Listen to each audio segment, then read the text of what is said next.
వాహనాలు, తర్వాత మొబైల్ వాహనాలు ఎన్ని ఉండాలి, సెక్యూరిటీ ఎంత ఉండాలి, వాళ్ళకి ఒక నిబంధన ఉంది.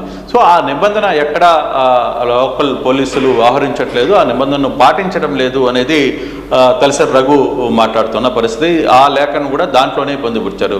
పార్టీల పరంగా చూడాల్సిన అవసరం లేదు. ఇక్కడ పూర్తిగా కూడా దేశం మొత్తం మీద కూడా Z+ కేటగిరీ ఆహారంలో ఎటువంటి నిబంధనలు అయితే ఉంటాయో, ఆ నాయకులకు ఎటువంటి నియమాలు నిబంధనలు ఆ రాష్ట్ర ప్రభుత్వాలు చూసుకుంటాయో అటువంటిది ఏపీలో ఎందుకు జరగట్లేదు అనే అంశాన్ని ఆయన లేవనెత్తే ప్రయత్నం అయితే చేశారో. ఆ లేఖ మీద ప్రభుత్వం ఏ విధంగా రెస్పాండ్ అవుతుందో కూడా చూడాలి. ఈ వ్యవహారం కొంత